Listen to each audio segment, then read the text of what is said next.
Do you have puffy legs or swollen legs and ever wondered what could cause that? Well, today I'm going to talk about the top 10 things that can cause legs to become a little bit swollen or puffy. Stay tuned. Before we talk about exactly what can cause swelling in your legs though, doctors, we need to know some things about the swelling to help us figure it out. So, is that swelling in one side or in both sides?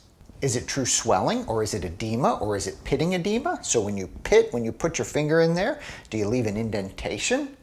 I had one woman that came the other day and she says, no, my legs aren't swollen, they're just plushy. And then another woman that came with her daughter, and I asked her, do you ever get swelling in your legs? And she said, no, see, look at my daughter's legs. She's got the same ones I do. They're just stick. So as doctors, we need to kind of tease out, are those legs your natural legs? Do you have swelling? Is it pitting? Is it one side or another? Well, now that we've got that out of the way, we can talk about the most common causes of swelling in your legs. My name's Dr. Blake Schusterman, and I'm a board-certified kidney doctor or nephrologist, and I'm also the cooking doc. And everything we talk about here is just information. This is not medical advice. Please talk to your healthcare provider for more specific information about your health, or if you have concerns about what's going on in your feet and legs. Make sure you like, subscribe, and share, and let's get to it. Since I'm a kidney doctor, I'm going to first talk about how kidney disease can cause that swelling in your legs. So kidney disease is the thing that I see in my office as the number one reason that people come in with puffiness in their legs. Kidney disease can cause swelling in your legs in a couple of different ways. The first way that kidney disease causes swelling in the legs is if you have something called proteinuria, and that's leaking protein in your urine. And if you're leaking protein in the urine, that causes a disruption in the way the veins kind of hold on to the fluid and it seeps out into the tissues, and that can cause swelling. The other way that kidney disease can cause swelling in the legs is if the kidneys just aren't getting rid of all the salt and water that you're taking in because you have kidney failure. And if you have kidney failure or advanced kidney disease, sometimes the kidneys can't just process all the salt and water that you take in, and so it leaks out in your legs and kind of pools in the tissues and causes that swelling. If kidney disease is the main source of your swelling, then it can be treated by sometimes limiting the salt and limiting the water that you take in. It can also be treated by things like diuretics, something that makes your kidneys get rid of all the water that is building up. Number 2, lots of medications can cause leg swelling. The most common medication that I see that causes swelling in the legs is something called amlodipine or Norvasc, and that's a calcium channel blocker. It's a blood pressure medicine. But it also has a side effect in some people that leads to swelling in the legs, particularly in hot weather. Now that swelling can be treated either by cutting down on the dose, by starting a fluid pill, or by cutting out the medicine completely, of course, only under the direction of your doctor. Because if you have high blood pressure and you need amlodipine or Norvasc, you can't just stop it because your blood pressure will go too high. So talk to your doctor about that first. Number 3, and this is especially important if you have swelling in one side of the leg but not the other. That can be caused by something called a deep venous thrombosis, or a DVT, or a blood clot.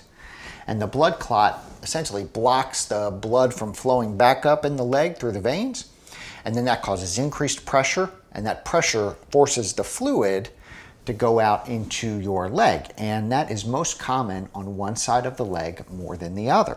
People do sometimes get blood clots in both legs, but it's more likely to be just in one side.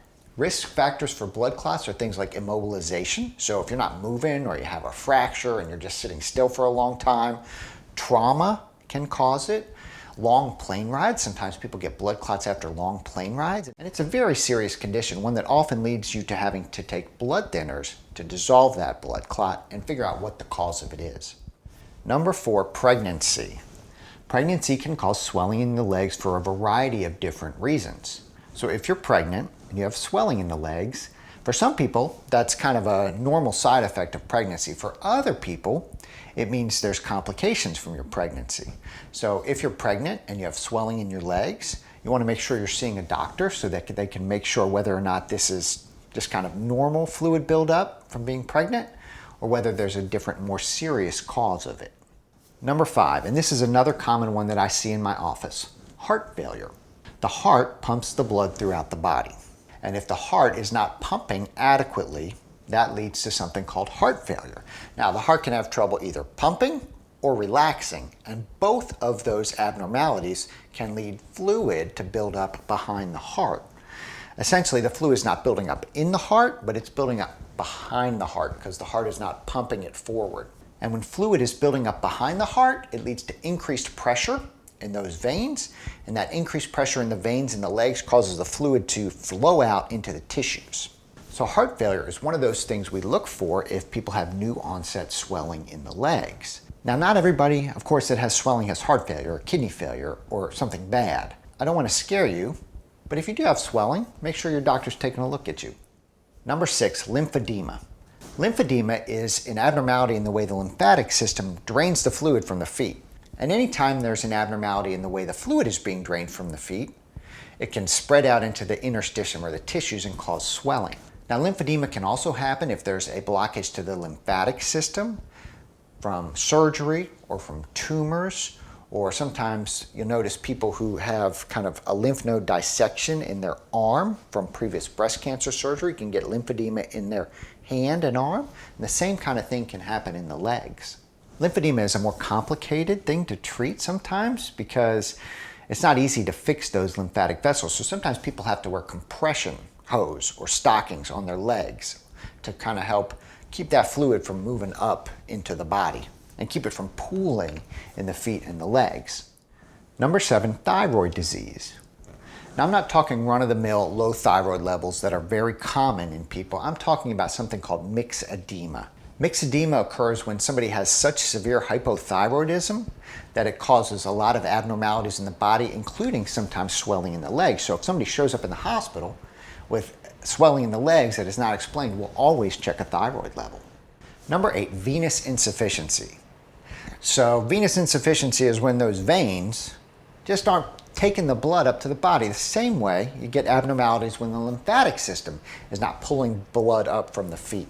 So venous insufficiency is common in a lot of people as they get older. So as you can see, there's lots of reasons that fluid builds up, but a lot of times it's related to extra pressure and the body just not pulling those water and the salt up from the feet. And you think about it, if you're standing up all day, everything wants to pull down. Gravity is just pulling everything down. So the body has to work hard to pull everything up. And if the body is not able to do that, whether it's the arteries or the veins or the lymphatic system, you notice this kind of swelling sometimes. Venous insufficiency is a really common one that I see in the office, oftentimes with women who are in their 60s and 70s and 80s. Number 9, fluid overload. So that's kind of a generic term. It means that you have too much fluid in your body. It's usually not just water, but it's water and salt. So when water and salt build up in the body, it's typically from things like liver disease or kidney disease or heart disease. Any one of those things can cause you to retain too much fluid. And when you retain too much fluid, because that gravity is pulling things down, that's often where the fluid pools. And you'll notice that if you have fluid in your legs, but then you sit down and put your feet up, it goes away. And where does it pool? It pools sometimes in the hips or the upper thighs because gravity pulls that fluid down. And typically, if you're walking around a lot and that fluid is in the feet, the body has to work to move it up. Number 10, and this is not something that we often see in the United States, but swelling in the legs can be also caused by malnutrition. And it's a complicated way that happens, but it is related to not having enough protein stores in the body, causing the fluid to leak out into the extra spaces. Now, it's usually pretty easy to diagnose the malnutrition versus some of these other things because there are other symptoms throughout the body, and that's not really something that we see a lot here, but worldwide, malnutrition is a very common cause of that swelling in the legs. So you can see swelling in the legs can be caused by many different things. That's why you need a doctor to help sort through this. Is it a blood clot? Is it your heart? Is it your liver? Is it your kidneys? Is it your medicine? Is it your nutrition status? Are you pregnant? Who knows? So make sure you see a doctor if you have swelling in your legs. And if you've already seen a doctor, then hopefully you're on the right track to getting that swelling taken care of and getting the right diagnosis. Again, everything we've talked about here today is just information. This is not medical advice. Talk to your healthcare practitioner for more. Thanks so much for watching today. I'm Dr. Blake Schusterman. I'm a board-certified kidney doctor and also the cooking doc. Make sure you like, subscribe, and share. Check out my website, cookingdoc.com, my book, The Cooking Doc's Kidney Healthy Cooking, a Modern 10-Step Guide to Preventing and Managing Kidney Disease, and I will see you next time.